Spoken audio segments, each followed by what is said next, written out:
서울역계 앞실은 늘 그렇듯 북적였다. LED 전광판에는 부산행 KTX 열차의 출발 시간이 깜빡이며 바쁜 하루를 알리고 있었다. 승객들은 저마다 바쁜 걸음을 옮겼고 곳곳에서 여행 가방을 끄는 소리가 어지럽게 들려왔다. 그때였다. 아니, 이게 어디 같이. 한쪽 벤치에 앉아있던 할아버지가 갑자기 자리에서 일어나며 주머니를 뒤적이기 시작했다. 머리가 희끗희끗한 그는 갈색 코트를 걸친 채 이리저리 옷을 뒤지며 초조한 기색을 감추지 못했다. 가방을 열어보고 바닥도 살펴보았지만 원하는 것은 나오지 않았다. 이상하다, 분명 여기 넣어뒀는데. 그의 이마에 주름이 깊어졌다. 옆을 지나던 김도윤은 무심코 그 모습을 바라보다가 걸음을 멈췄다. 기차표라도 잃어버리셨나?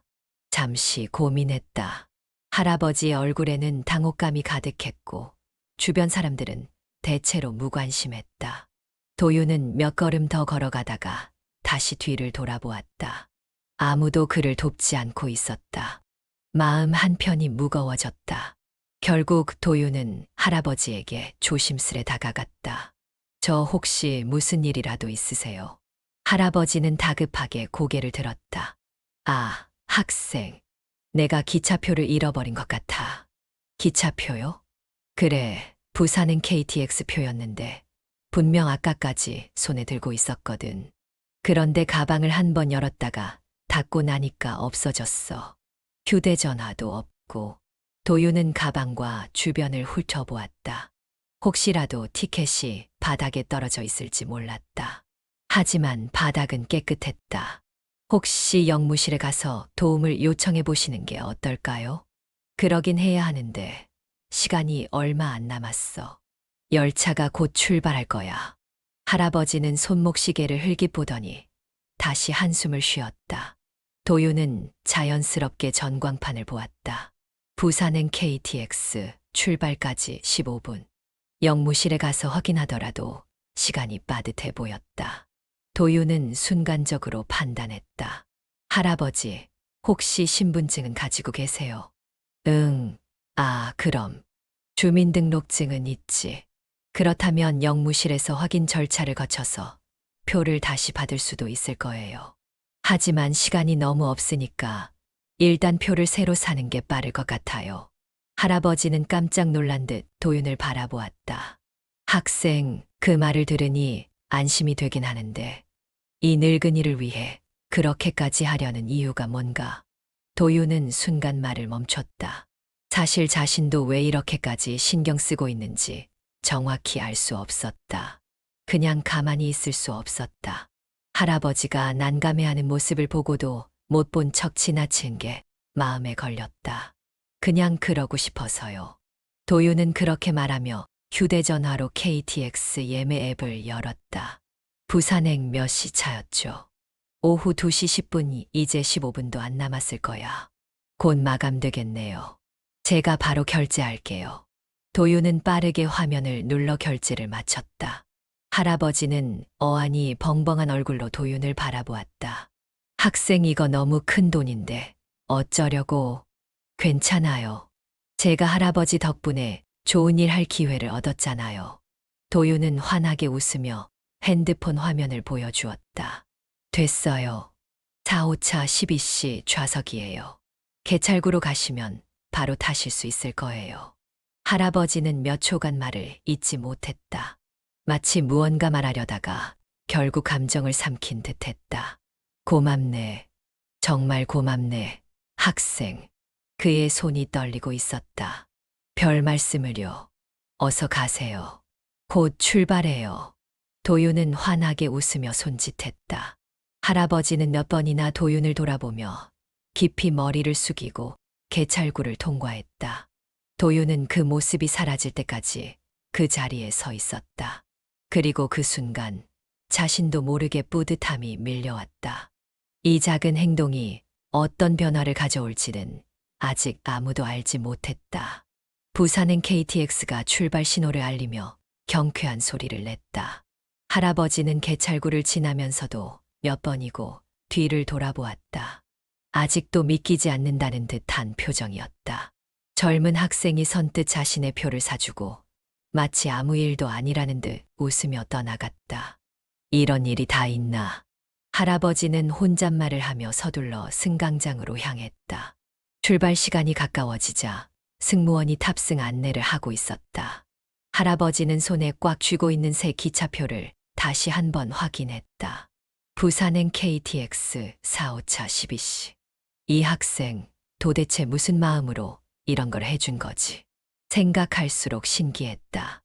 요즘 같은 세상에 이런 젊은이가 남아있다는 것이 믿기지 않았다. 기차 안 조용한 감독.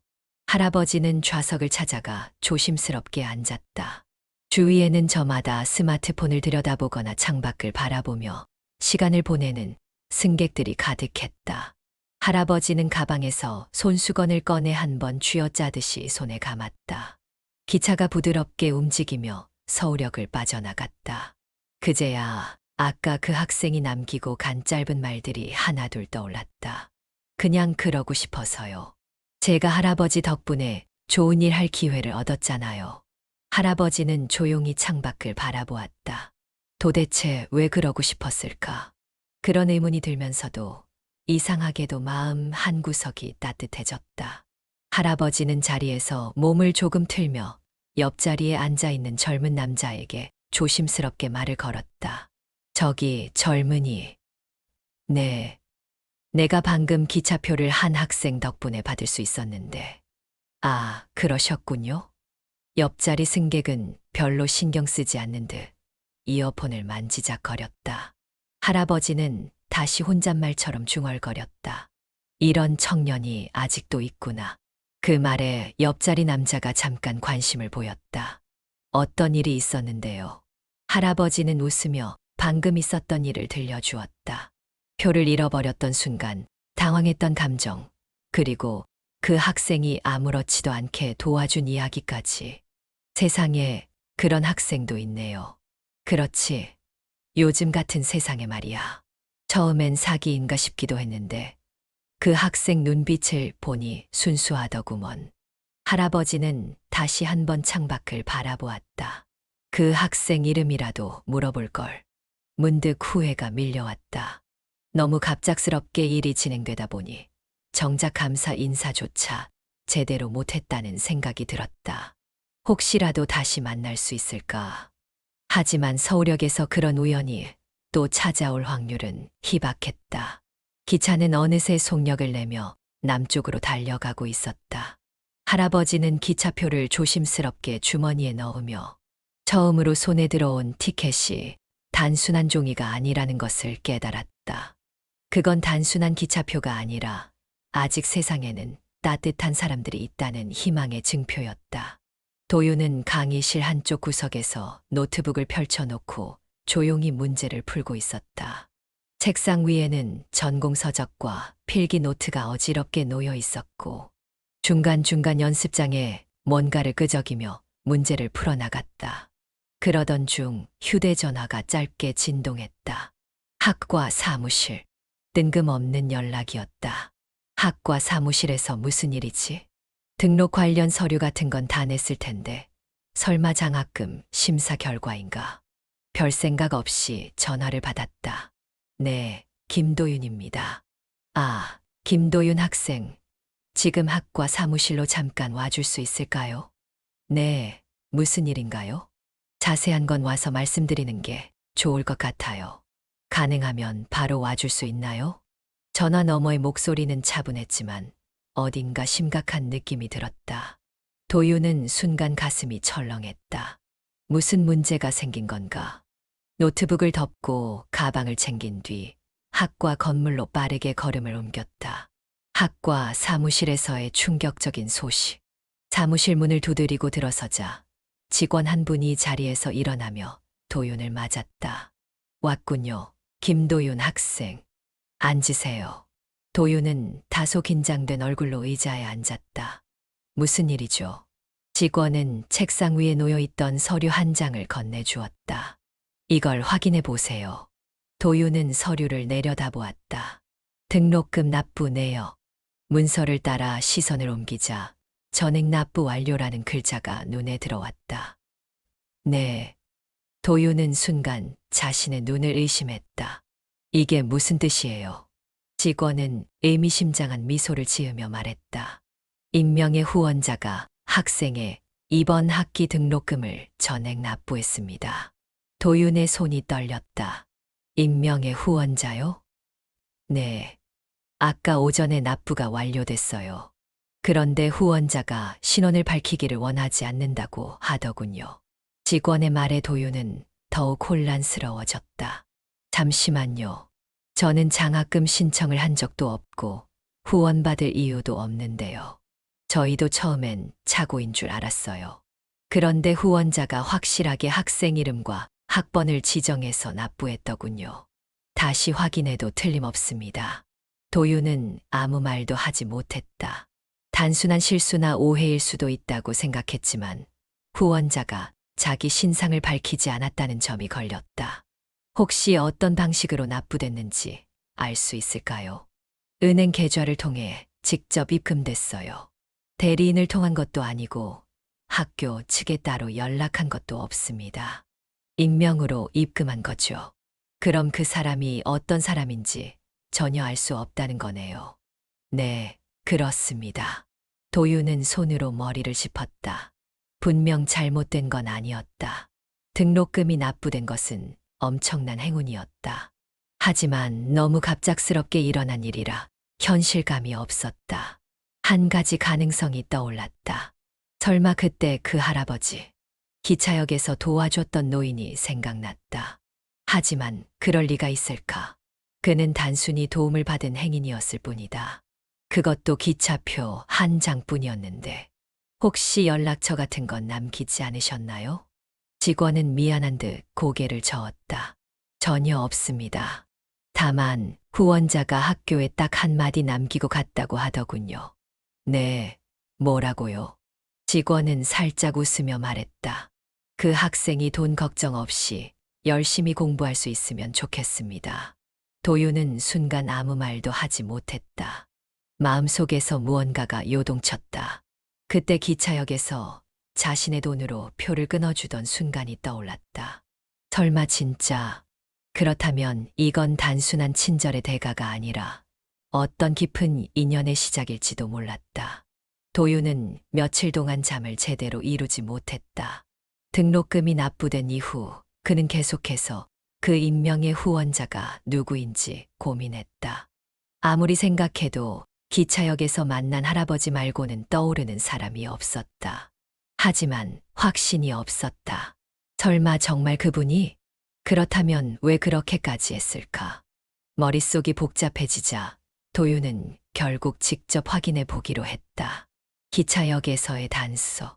서울역으로 향한 도윤은 영무실을 찾아갔다. 안녕하세요. 제가 며칠 전에 이곳에서 한 어르신을 도와드렸는데 혹시 CCTV 확인이 가능할까요? 영무원이 의아한 눈빛으로 도윤을 바라보았다. 어떤 이유로요? 그분을 꼭 찾아뵙고 감사 인사를 드리고 싶어서요. 개인적인 이유입니다. 영무원은 난처한 듯 머뭇거렸다. CCTV는 함부로 열람할 수 없는데요. 도윤은 간절한 눈빛으로 말했다. 제 등록금을 대신 내주신 분일 가능성이 높습니다. 저는 그분이 누군지도 모른 채 도움을 받았어요. 꼭 직접 만나서 인사를 드리고 싶어요. 영무원은 잠시 고민하더니 한숨을 내쉬었다. 일반적으로는 어렵지만 선행을 베푸신 분이라면 저희도 도와드리고 싶네요. 직접 보여드릴 수는 없지만 기록을 확인해 볼게요. 도윤은 감사하다는 말을 거듭하며 영무원이 데이터를 검색하는 걸 기다렸다. 잠시 후 영무원이 화면을 보며 중얼거렸다. 2시 10분 부산행 KTX. 그 시간에 티켓을 새로 끊으신 어르신이 있군요. 영무원이 이름을 확인하더니 눈을 크게 떴다. 이분 혹시 아세요? 도윤은 조마조마한 마음으로 물었다. 누구시죠? 영무원이 화면을 돌려 보여준 이름은 최만호. 순간 도윤의 머릿속이 하얘졌다. 설마 그 최만호 회장이요? 맞아요. 부산에서 유명한 기업을 운영하시는 분인데요. 혹시 몰랐어요? 아니요, 전혀요. 도윤은 벅찬 감정을 주체하지 못한 채 자리에서 벌떡 일어났다. 그저 기차표 한 장을 사들인 게 전부였다. 그런데 그분이 부산의 유명한 사업가였다니. 이건 정말 운명인가? 도윤은 머뭇거릴 필요 없이 결정을 내렸다. 직접 부산으로 내려가 그를 찾아뵙기로. 부산에서의 만남. 도윤은 그날 저녁 곧장 부산행 KTX에 몸을 실었다. 서울을 떠나며 창밖을 바라보는 동안 여러 감정이 교차했다. 만약 그분이 내 등록금을 대신 내주신 게 맞다면 어떻게 감사를 표현해야 할까? 몇 시간 뒤 부산에 도착한 도윤은 어렵게 수소문에 최만호 회장의 회사를 찾아갔다. 최만호 회장과의 대화. 도윤이 회사를 찾았을 때 직원들은 처음에는 의아해했지만 그가 설명을 하자 조용히 최 회장의 사무실로 안내해 주었다. 그리고 마침내 그 문이 열리는 순간 회색 정장을 입은 중후한 신사가 앉아 있었다. 서울역에서 봤던 바로 그 할아버지였다. 도윤은 놀라움을 감추지 못하며 머뭇거렸다. 회장님. 최만호 회장은 도윤을 보자마자 활짝 웃었다. 아, 학생. 드디어 왔구먼. 그 말 한마디에 도윤은 더욱 당황했다. 저를 기다리셨나요? 최 회장은 고개를 끄덕이며 손짓했다. 자, 어서 앉게. 도윤은 조심스럽게 의자에 앉았다. 학생이 올 줄 알았네. 난 그렇게 쉽게 신세를 질 사람이 아니라네. 도윤은 혼란스러운 표정으로 물었다. 그럼 정말로 회장님께서 제 등록금을. 최 회장은 빙그레 웃으며 차를 한 모금 마셨다. 맞네. 학생 덕분에 세상이 더 아름답게 느껴졌거든. 도윤은 말을 잃었다. 그게 무슨 말씀이세요? 저는 그저 기차표 한 장을 사준 것뿐이라 말하고 싶겠지. 도윤은 고개를 끄덕였다. 하지만 학생, 그 기차표 한 장이 나한테 어떤 의미였는지 아는가? 최 회장은 손을 깍지 낀 채 이야기를 이어갔다. 난 평생 돈을 벌면서 살았네. 그리고 돈으로 많은 걸 해결할 수 있다고 믿었지. 하지만 그날 서울역에서 표를 잃어버렸을 때 주변 사람들은 모두 나를 모른 척했네. 세상은 삭막하다고 느껴졌지. 도윤은 조용히 최 회장의 말을 들었다. 그런데 학생은 달랐네. 고민하면서도 결국 내게 손을 내밀었고 아무 조건 없이 도와줬지. 그 순간 나는 오랜만에 깨달았네. 아직도 세상엔 따뜻한 사람이 있다는 걸. 도윤은 가슴이 뭉클해졌다. 하지만 제 등록금까지 대신 내주실 필요는 없잖아요. 최 회장은 미소를 지으며 고개를 저었다. 학생도 알다시피 난 돈이 많네. 하지만 돈보다 중요한 게 있어. 사람에게 받은 은혜를 다시 돌려주는 것.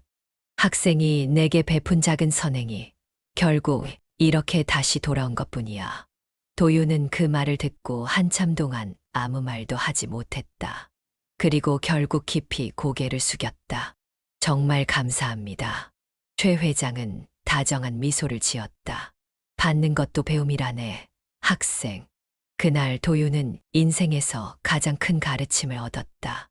최만호 회장의 사무실은 여전히 따뜻한 분위기였다. 넓은 창문 너머로 부산항의 풍경이 내려다 보였고 실내에는 은은한 차 향이 감돌았다. 그러나 도윤의 표정은 여전히 굳어 있었다. 그는 차를 한 모금 마신 후 단호한 목소리로 말했다. 회장님, 정말 감사하지만 등록금을 받을 수 없습니다. 최 회장은 미소를 머금은 채 도윤을 바라보았다. 마치 예상이라도 했다는 듯한 표정이었다. 그래, 왜 그렇게 생각하나? 도윤은 손을 무릎 위에 모으고 곧바로 답했다. 전 제가 직접 노력해서 제 학비를 마련해야 한다고 생각해요. 누군가에게 도움을 받으면 제 힘으로 해낸 게 아니잖아요. 최 회장은 흥미롭다는 듯 고개를 끄덕였다. 좋은 자세군. 스스로 책임지고 싶다는 거지. 네, 그렇습니다. 그렇다면 학생이 기차역에서 나에게 표를 사준 이유는 뭔가? 도윤은 순간 말을 멈췄다. 그건 그냥 도와드리고 싶어서요. 그래. 난 그게 참 고마웠네. 그때도 말했지만 학생 덕분에 세상이 더 따뜻하게 느껴졌지. 최 회장은 차를 한 모금 마시고 다시 말했다. 그럼 난 왜 학생의 등록금을 내줬을 것 같나? 도윤은 망설였다. 그건 학생도 나와 같은 이유일세. 그저 도와주고 싶었네. 도윤은 조용히 최 회장을 바라보았다. 학생은 기차표 한 장을 내게 베풀었고 난 그에 대한 감사를 표현하고 싶었네. 우리 둘 다 같은 마음 아닌가. 하지만 전 단순히 표 한 장을 사드린 것뿐이에요. 그런데 저는 회장님께 너무 큰 걸 받게 되잖아요. 최 회장은 천천히 머리를 저었다. 학생. 세상에는 크고 작은 도움이라는 게 따로 없다네. 그의 목소리는 단호하면서도 부드러웠다. 어떤 사람에게는 기차표 한 장이 인생을 바꿀 만큼 큰 선행일 수도 있지. 반대로 어떤 사람에게는 수천만 원도 작은 보답일 수도 있고. 도윤은 입을 다문 채 깊이 생각에 잠겼다. 난 학생이 나에게 준 작은 친절을 내 방식대로 갚고 싶었을 뿐이라네. 만약 학생이 내 마음을 거절한다면 학생이 기차역에서 나를 도왔던 그 선행 역시 무의미해지는 것 아닌가. 그 말에 도윤은 숨을 들이마셨다. 받는 것도 배움이다. 학생. 도윤은 고개를 푹 숙였다. 회장님. 응. 정말 감사합니다. 최 회장은 만족스럽게 웃었다. 이제야 내 마음을 받아주는군. 도윤은 여전히 마음 한편이 무거웠지만 회장의 진심이 느껴졌다. 그는 결심했다. 그 대신 저는 더 열심히 공부할 겁니다. 꼭 좋은 성과를 내서 회장님께 보답할 수 있도록요. 최 회장은 고개를 끄덕이며 따뜻한 눈빛을 보냈다. 그거면 충분하네. 난 학생이 어떻게 살아가는지 지켜보는 것만으로도 충분한 보답이 될 테니까. 그 순간 도윤은 깨달았다. 진정한 선행은 계산하지 않는다는 것을. 그리고 받은 만큼 다시 세상에 돌려주는 것이 중요하다는 것을. 그날 이후 그는 더욱 열심히 공부하기로 다짐했다. 도윤은 밤늦은 서울대 연구실에서 홀로 노트북을 두드리고 있었다. 책상 위에는 물리학 논문과 수식이 빼곡히 적힌 노트가 쌓여 있었다. 눈이 피로해질 정도로 계산을 반복했고 백지였던 칠판은 복잡한 수식들로 가득 찼다. 국제물리학대회 참가를 결심한 이후 그의 삶은 완전히 달라졌다. 지금까지와는 다른 도전. 도윤은 깊은 한숨을 내쉬며 머리를 긁적였다. 이상하다. 이론상으론 맞는데 실험값이 안 맞아. 그는 고개를 갸웃거리며 수식을 다시 검토했다. 문제는 아주 작은 오차였지만 국제대회에서는 이런 작은 차이도 치명적일 수 있었다. 그때 연구실 문이 조용히 열렸다. 도윤아, 아직도 하고 있어. 같은 연구실에서 공부하는 친구 정민이었다. 도윤은 잠시 고개를 들더니 다시 노트북을 바라보며 고개를 끄덕였다. 응, 아직 오류가 있어서. 정민은 한숨을 쉬며 도윤 옆에 걸터 앉았다. 너 요즘 너무 무리하는 거 아냐? 밥도 제대로 안 먹고 잠도 몇 시간밖에 안 자잖아. 도윤은 피곤한 듯 눈을 비볐다. 그럴 시간이 없어. 대회까지 한 달도 안 남았어. 정민은 팔짱을 끼고 그를 바라보았다. 그래도 너무 몰아붙이면 오히려 역효과야. 완벽한 연구도 중요하지만 내가 버티는 게 더 중요하다고. 도윤은 입을 다물었다. 정민의 말이 틀린 건 아니었다. 하지만 그는 어떻게든 이 연구를 성공시키고 싶었다. 이 대회는 단순한 수상이 목적이 아니었다. 그는 최 회장과 했던 대화를 떠올렸다. 학생, 내가 원하는 건 하나라네. 받은 만큼 다시 베푸는 사람이 되는 것. 그러려면 먼저 본인이 제대로 된 사람이 돼야 하지 않겠나. 그 말이 귓가에 맴돌았다. 그는 다시 한번 수식을 바라보았다. 나는 그냥 이번엔 절대 포기하고 싶지 않아. 정민은 그런 도윤을 한동안 바라보다가 작은 미소를 지으며 말했다. 그래, 내 선택이니까. 그래도 가끔은 쉬어가면서 해라. 알았지? 응, 고마워. 정민은 가볍게 그의 어깨를 두드리고 연구실을 나갔다. 포기의 순간, 며칠이 흘렀다. 도윤은 점점 지쳐갔다. 밤샘 연구가 계속되었고, 해결되지 않는 문제들 때문에 스트레스는 극에 달했다. 결국 어느 순간, 노트북 화면을 멍하니 바라보던 그는 손에 들고 있던 펜을 바닥에 떨어뜨렸다. 모르겠다. 모든 게 꼬이는 것 같았다. 머릿속이 하얘졌다. 이렇게까지 해서 뭐 하려고 하지?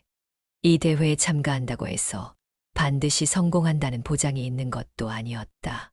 오히려 더 뛰어난 경쟁자들이 수두룩할 것이고 자신은 그저 평범한 대학생일 뿐이었다.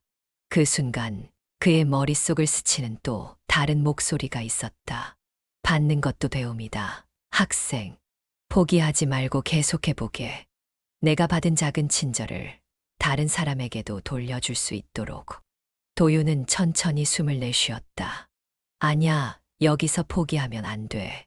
그는 책상 위에 엎드려 있던 노트를 다시 집어들었다. 손끝이 약간 떨렸지만 그는 다시 연필을 들고 수식을 정리하기 시작했다. 한 걸음씩 천천히 이겨내야 한다. 최 회장의 도움을 헛되이 만들지 않기 위해서라도. 그날 밤 도윤은 다시 연구를 시작했다. 이제 그는 포기하지 않겠다고 결심했다.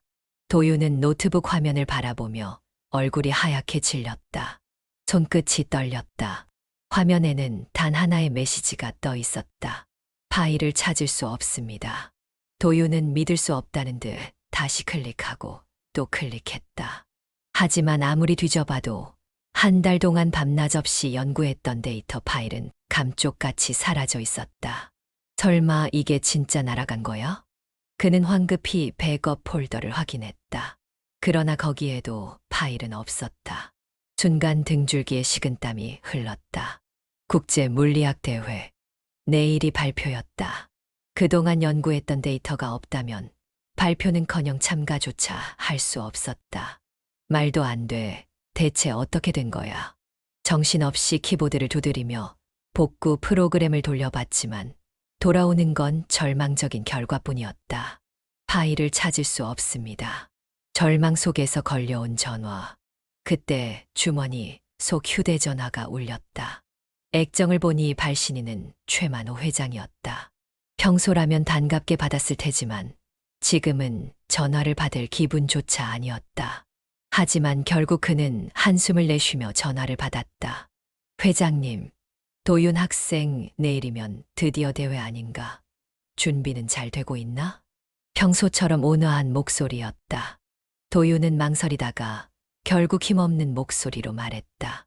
그게 큰일이 났어요. 무슨 일인가? 데이터가 사라졌어요.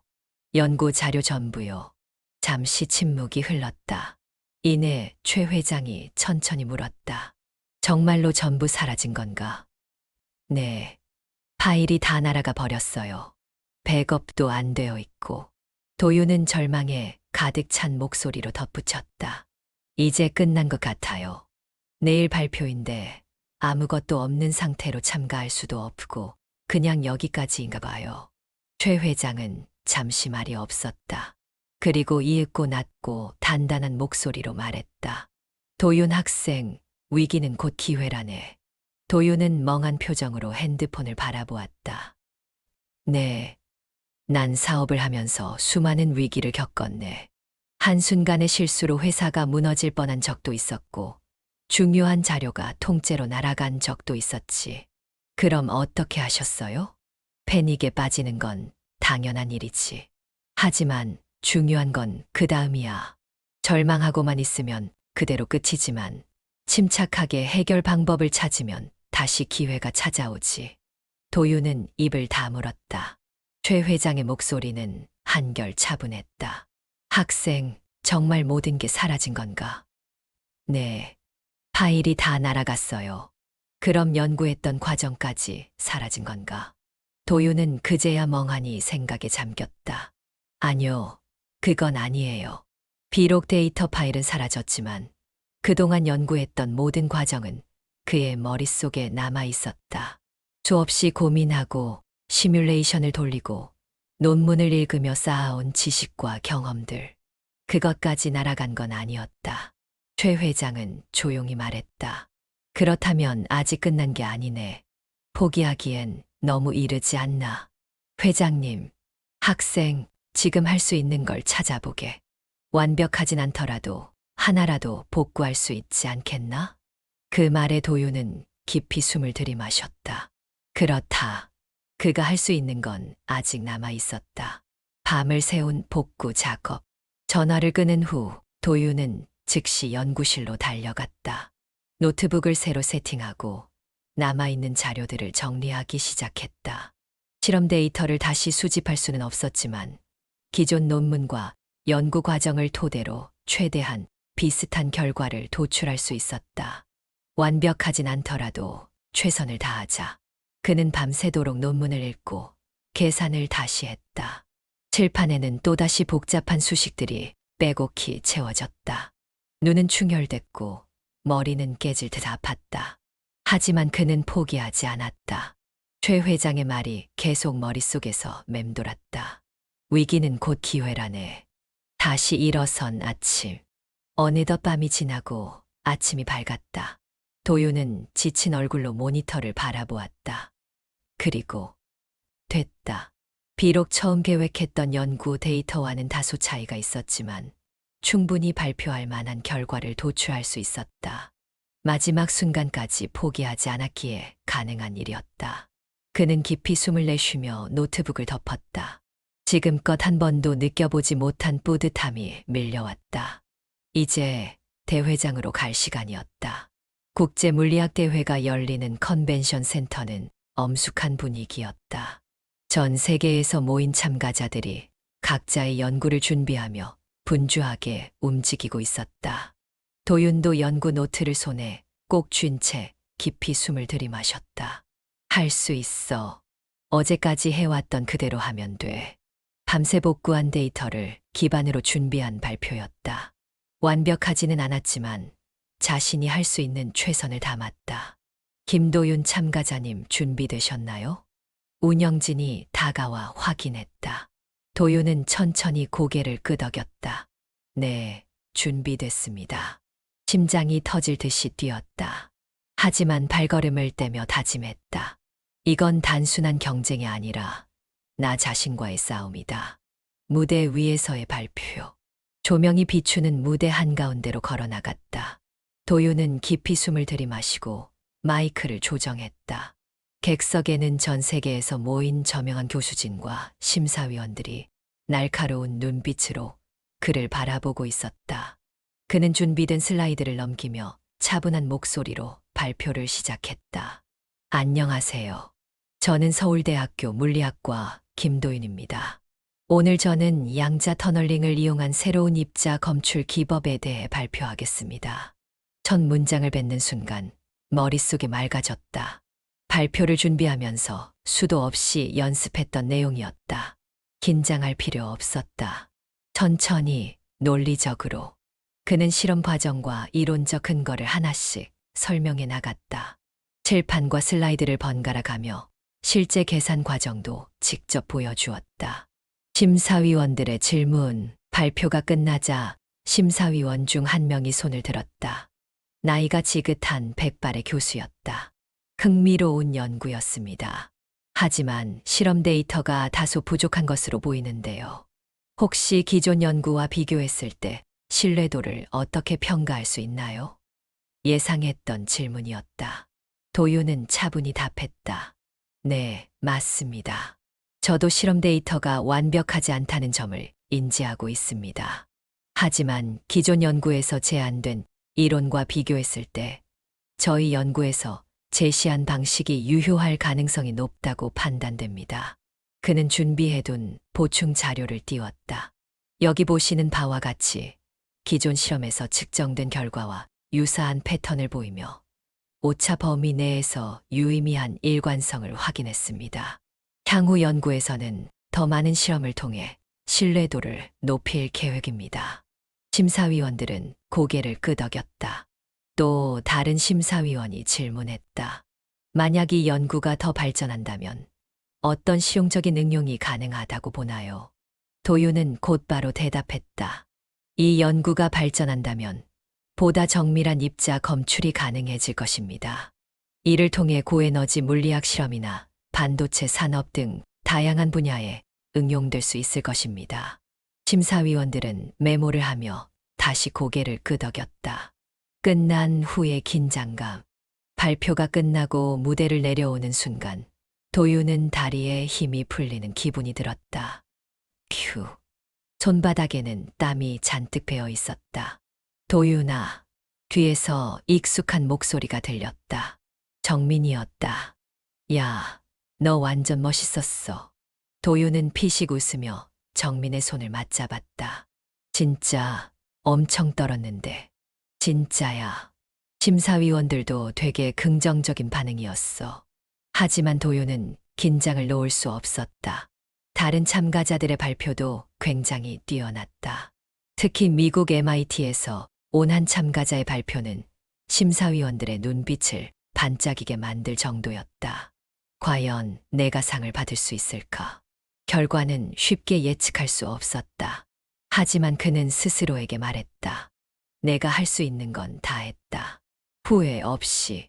그것만으로도 충분했다. 국제물리학대회 결과 발표 날. 컨벤션 센터에는 긴장감이 감돌고 있었다. 대회 참가자들은 저마다 기대와 불안이 뒤섞인 표정으로 무대 앞 대형 스크린을 바라보고 있었다. 도윤도 숨을 죽인 채 객석 한쪽에서 가슴을 부여잡고 있었다. 결과가 어떻게 나오든 후회 없이 최선을 다했다. 그렇게 스스로 다짐했지만 심장이 미친 듯이 뛰었다. 심사위원장이 무대 위로 올라가 마이크를 잡았다. 여러분, 이번 국제물리학대회는 매우 치열한 경쟁이 있었습니다. 훌륭한 연구들이 많았고 심사위원단도 어려운 결정을 내려야 했습니다. 도윤은 손에 땀이 베어 손가락을 꽉 쥐었다. 자, 그럼 이제 수상자를 발표하겠습니다. 객석 곳곳에서 긴장한 참가자들이 숨을 삼켰다. 우선 우수상 수상자는 심사위원장은 한 장의 카드를 열어 이름을 발표했다. 영국 케임브리지 대학의 알렉스 포스터. 박수가 터져 나왔다. 한쪽에서 환호성이 들렸고 금발의 청년이 무대로 걸어 나갔다. 이제 대상 발표만 남았다. 도윤은 손끝이 차가워지는 걸 느꼈다. 심사위원장은 다시 한번 카드를 열었다. 그리고 그 순간 대상 수상자는 서울대학교 김도윤 학생입니다. 꿈이 현실이 되다. 순간 세상이 멈춘 것 같았다. 귀가 멍해지고 모든 소리가 희미해졌다. 뭐라고? 자신의 이름이 확실히 호명되었음에도 믿을 수 없었다. 주변에서 박수가 터졌다. 정민이 어깨를 세게 치며 외쳤다. 야, 도윤아, 내 이름 불렀어. 대상이야. 그제야 현실로 돌아온 듯 도윤은 얼떨떨하게 자리에서 일어났다. 눈앞의 장면이 꿈처럼 느껴졌다. 천천히 무대로 걸어 나갔다. 심사위원장이 직접 트로피를 건네며 손을 내밀었다. 축하합니다. 김도윤 학생. 당신의 연구는 훌륭했습니다. 그제야 모든 감정이 한꺼번에 몰려왔다. 감사합니다. 감사합니다. 떨리는 손으로 트로피를 받았다. 수많은 관객이 박수를 보냈다. 그리고 그 순간 객석 한쪽에서 자신을 바라보는 익숙한 얼굴을 발견했다. 최만호 회장. 그는 조용히 자리에서 박수를 치고 있었다. 눈가에는 흐뭇한 감동이 서려 있었다. 최 회장과의 만남. 시상식이 끝난 후 도윤은 트로피를 안은 채 무대 아래로 내려왔다. 최 회장이 천천히 다가왔다. 학생, 회장님, 두 사람은 서로를 바라보았다.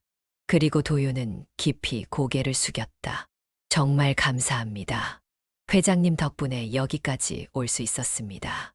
하지만 최 회장은 고개를 저었다. 아니네, 도윤 학생. 그의 목소리는 따뜻하고도 단호했다. 내가 학생을 도운 게 아니라 학생이 나를 감동시킨 거라네. 도윤은 깜짝 놀라 고개를 들었다. 네. 그날 서울역에서 나는 세상이 차갑게 느껴졌었지. 하지만 학생 덕분에 작은 희망을 다시 보았네. 그리고 그 작은 선행이 결국 여기까지 이어진 거지. 최 회장은 천천히 덧붙였다. 결국 이 모든 건 학생 스스로 해낸 거야. 도윤은 순간 아무 말도 하지 못했다. 마음속 깊은 곳에서 무언가가 차오르는 걸 느꼈다. 정말로 그렇게 생각하시나요? 그렇고 말고. 최 회장은 미소를 지으며 어깨를 가볍게 두드렸다. 학생이 이렇게 노력하는 모습을 보니 나도 오히려 많은 걸 배웠다네. 도윤은 조용히 트로피를 내려다보았다.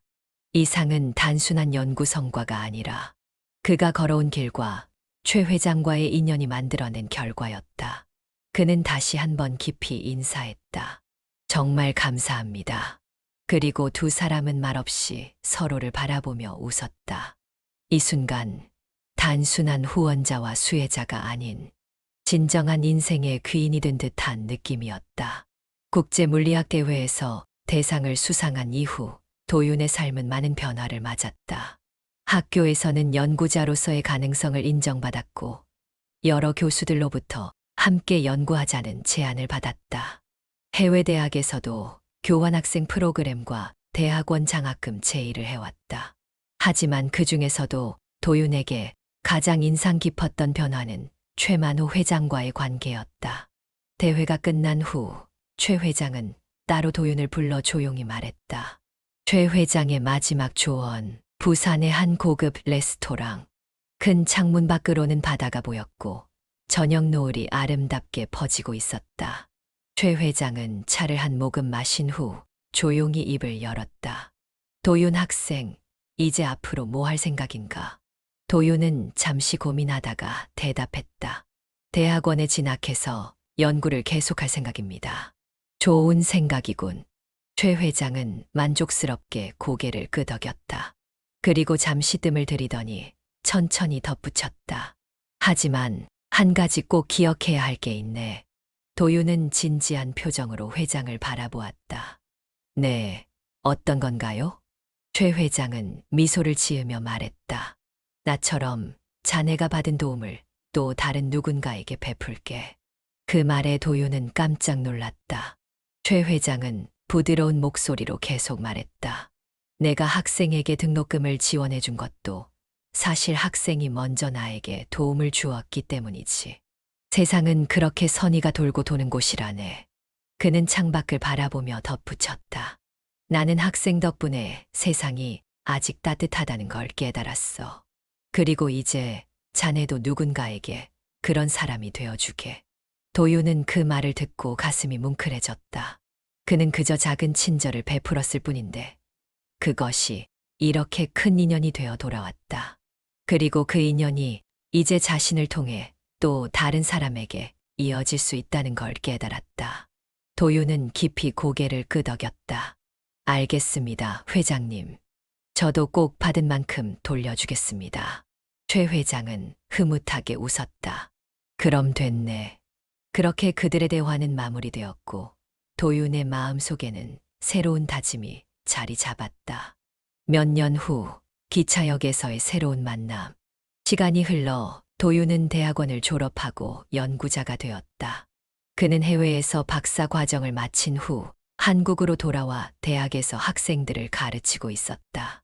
어느 날 그는 출장차 서울역을 찾았다.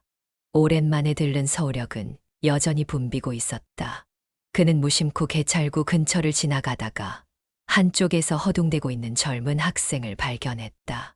그 학생은 주머니를 뒤적이며 당황한 표정을 짓고 있었다. 이상하다. 분명 여기 있었는데. 손에는 가방이 들려 있었고 이마에는 땀방울이 맺혀 있었다. 도윤은 잠시 그 모습을 바라보다가 오래전 자신의 기억이 떠올랐다. 아니, 이게 어디 갔지? 서울역에서 만났던 최 회장. 그리고 자신이 망설임 없이 기차표를 사주었던 그날. 도윤은 미소를 지으며 그 학생에게 다가갔다. 저 혹시 무슨 일 있으세요? 학생은 깜짝 놀라 고개를 들었다. 아, 네, 제가 기차표를 잃어버린 것 같아요. 도윤은 고개를 끄덕였다. 부산행인가요? 학생은 어리둥절한 표정으로 고개를 끄덕였다. 네, 그런데 지금 돈도 없고 어떻게 해야 할지 모르겠어요. 도윤은 빙그레 웃으며 지갑을 꺼냈다. 제가 한 장 사드릴게요. 학생은 당황하며 손을 내저었다. 아, 아니에요. 그럴 수 없어요. 도윤은 예전 자신을 떠올리며 조용히 말했다. 받는 것도 배움이에요. 학생은 잠시 멍하니 도윤을 바라보았다. 그리고 결국 감사한 마음으로 티켓을 받았다. 정말 감사합니다. 나중에 꼭 갚겠습니다. 도윤은 미소 지으며 말했다. 언젠가 당신도 누군가에게 같은 걸 해주면 돼요. 그 순간 그는 깨달았다. 최 회장이 자신에게 남긴 말처럼 기차표 한 장으로 시작된 작은 선행이 이렇게 다시 이어지고 있다는 것을. 세상은 그렇게 따뜻한 마음으로 이어지고 있었다. 도윤은 학생이 개찰구를 통과하는 모습을 바라보며 조용히 속삭였다. 회장님, 저도 해냈어요. 그리고 그렇게 새로운 이야기가 시작되었다. 세상을 살아가다 보면 때때로 작은 친절이 우리의 삶을 바꾸는 기적이 되기도 합니다. 기차표 한 장으로 시작된 작은 선행이 결국 한 사람의 인생을 바꿨고 또 그 인연이 이어져 더 많은 사람들에게 따뜻함을 전할 수 있었습니다. 받은 도움을 다시 나누는 것. 그리고 그 작은 나눔이 또 다른 누군가에게 희망이 되는 것. 이것이야말로 우리가 함께 살아가는 이유가 아닐까요? 저 역시 이 이야기를 여러분과 나누며 다시 한번 따뜻한 마음을 되새겨 보게 되었습니다. 만약 여러분도 언젠가 누군가에게 작은 도움을 받을 일이 생긴다면 꼭 기억해 주세요.